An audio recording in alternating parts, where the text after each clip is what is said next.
Je vous le disais en titre, le Languedoc-Roussillon est particulièrement touché par l'obésité infantile. C'est ce que révèle une étude de l'Observatoire régional de la santé.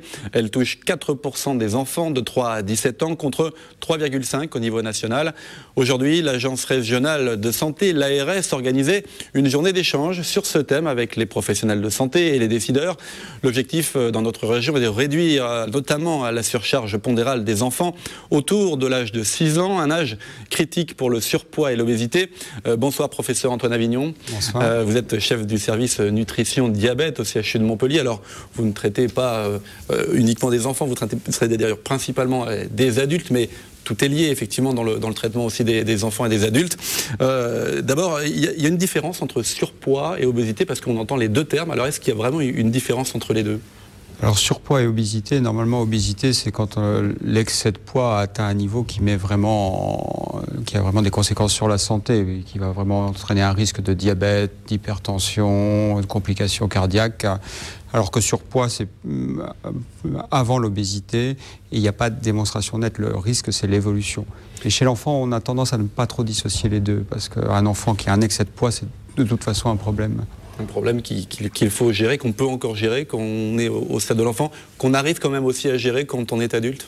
Alors, quand l'obésité est installée, quand l'excès pondéral est très important, on le sait, c'est très difficile de le gérer. D'où l'intérêt de cibler précocement chez les enfants, avant qu'il y ait un excès pondéral qui soit trop important. Plus on intervient de façon précoce et plus on fait de la prévention et plus on a de chances d'être efficace. Alors je le disais dans le rapport, c'est pas moi qui le dis, mais c'est un rapport de l'ARS notamment. Cet âge de 6 ans, il y a une courbe de croissance, notamment du poids chez les enfants. Et autour de 6 ans, qu'est-ce qui se passe pour qu'on s'intéresse particulièrement à ce stade-là de l'évolution d'un enfant ?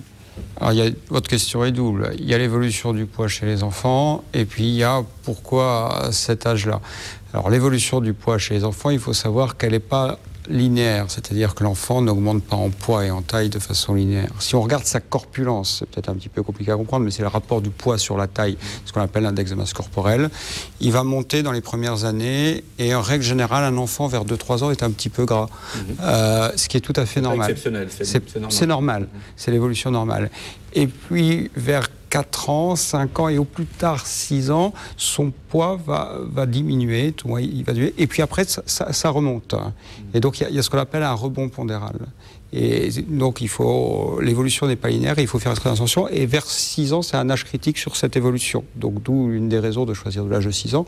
Et puis l'autre raison qui n'a pas vraiment à voir, mais c'est aussi qu'à l'âge de 6 ans, à l'école, il y a un bilan de santé qui est fait. Et il est très facile d'avoir des chiffres et d'évaluer un petit peu les actions à cet âge-là. Et aussi, chez un jeune enfant, les habitudes alimentaires sont pas encore, ou d'activité physique, sont pas encore fixées.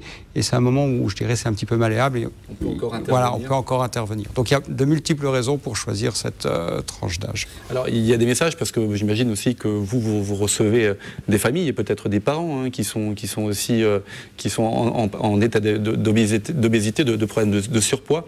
Est-ce qu'il y a aussi un message en direction qui leur est fait en direction de leurs enfants, de l'éducation de leurs enfants?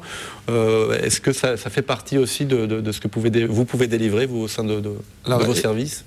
Évidemment, mais il faut être très méfiant, parce que finalement, la mère, puisque c'est plus souvent la mère qui nourrit son enfant, c'est une fonction nourricière qui est principale. Et on ne peut pas remettre en question ça trop directement. Et je crois que c'est surtout à la société de mettre autour des personnes et autour des familles tout l'environnement qui va être favorable à une bonne évolution du poids. Pouvoir faire de l'activité physique, avoir des fruits et légumes qui soient disponibles. Donc il y a tout un environnement qui doit être disponible. Après, il y a quand même des messages simples qui sont donnés. Je crois qu'il y a, pour les parents, avant de remettre en question leur manière d'alimenter leurs enfants, c'est le temps écran. Le temps écran total. Je suis désolé, on a la télévision. On va rester figé devant sa télé à grignoter, quoi.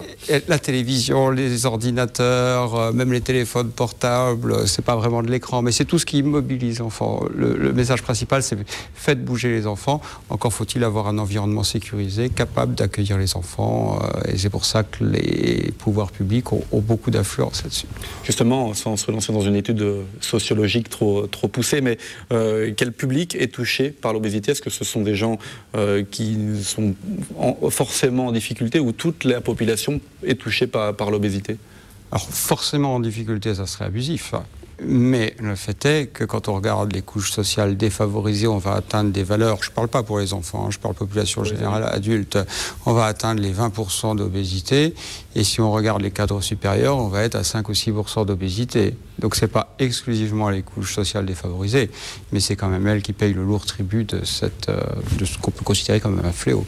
Le constat aussi qui est fait visiblement, c'est que l'évolution de l'obésité va crescendo, est totalement continue chez l'adultes. Par contre, chez les enfants, ça se stabilise. Effectivement, il semble... Bon, il y a beaucoup de choses qui sont faites quand même sur les enfants et ciblées sur les enfants.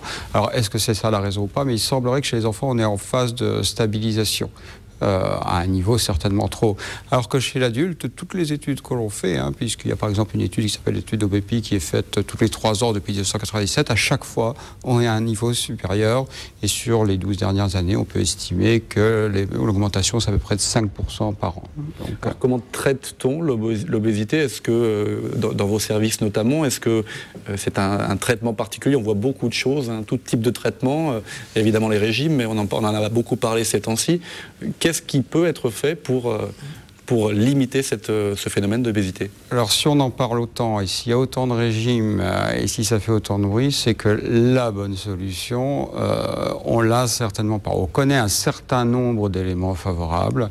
Je crois qu'il ne faut pas rajouter des couches de frustration successives par des régimes, parce que chaque régime est une frustration. Je crois qu'il faut savoir redécouvrir un mode de vie, savoir redécouvrir une activité physique. Alors les personnes qui ont vraiment des problèmes de poids, ça présente certaines difficultés, mais on peut toujours trouver quelque chose, savoir retrouver ses sensations alimentaires. Quand est-ce que j'ai faim?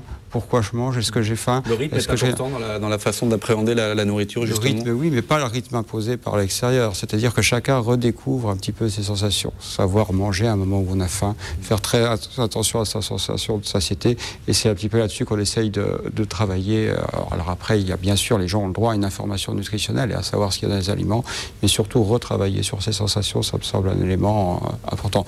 Et sur les facteurs déclenchants, il y a tout un côté psychologique aussi qui est à prendre en compte. Donc c'est une alimentation, une activité physique et un côté psychologique. Justement, il y a un travail d'écoute important dans vos services qui est fait. C'est important d'écouter, justement. Alors je l'espère, en tout cas on l'encourage. Après, il faudrait demander aux personnes qui viennent, mais c'est vrai que c'est un petit peu le mot d'ordre qui est donné. Laisser aux personnes exprimer leurs problématiques. Les personnes qui ont un problème de poids souffrent d'une stigmatisation. Elles sont pointées du doigt, elles évoluent moins professionnellement, y compris dans le corps médical. L'accueil est moins bon, les matériels sont parfois pas adaptés. Donc il y a une stigmatisation dont ils souffrent énormément. Donc cette partie d'écoute, déjà que les gens aient compris qu'on les comprend, c'est déjà énorme. Alors, il y a aussi des effets, parfois on montre du doigt le rythme de vie et puis la façon de manger, ce qu'on appelle la malbouffe, notamment le midi ou même le matin, les gens qui ne mangent pas. Est-ce que ça, qui ne prennent pas de petit déjeuner, par exemple, est-ce que c'est un problème? Est-ce que la formation à la nutrition est mauvaise à la base? Est-ce que c'est lié à notre rythme de vie? Le rythme de vie et le stress, la fragilité dans l'emploi, le cumul de petits emplois, tout ça, c'est des choses dont on sait que c'est déstructurant. Mais encore une fois, il ne va pas falloir stigmatiser les gens et les montrer du doigt, mais plutôt se poser la question justement de l'évolution de cette société qui conduit à ces changements de comportement et non pas cibler le comportement. En tout cas, pas le pointer du doigt, parce que le cibler après avec les gens, on peut travailler dessus et essayer de les faire évoluer. Mais il faut être très précautionneux et ne pas remettre une couche de culpabilisation. J'assiste beaucoup auprès des personnes. Justement, ces journées-là, comme aujourd'hui, organisées par l'Agence régionale de santé, qui a pointé un problème particulier, c'est le surpoids des enfants, mais qui touche aussi toute l'obésité. Ça sert à quoi et qu'est-ce qui ressort de ce type de journée-là? Il y a un échange entre les professionnels, mais qu'est-ce qu'on arrive à déterminer après? Alors ça sert à quoi? Ça me semble très important parce que les intervenants dans les problèmes de poids ne sont certainement pas uniques. C'est-à-dire que ce n'est pas un problème médical et les médecins qui vont gérer l'ensemble de l'obésité. Déjà, c'est telle proportion de la population que ça ne serait pas possible. Donc il y a les éducateurs sociaux, il y a les diététiciennes, il y a les agents, les ASEM dans les écoles. Et donc ce genre de réunion comme aujourd'hui permet de mettre tout le monde en communauté, en commun, et de discuter autour d'une problématique et d'essayer d'avoir des actions communes, coordonnées. Et ça me semble essentiel qu'on aille tous dans le même sens. Merci, professeur Avignon, en tout cas, d'être venu nous en parler.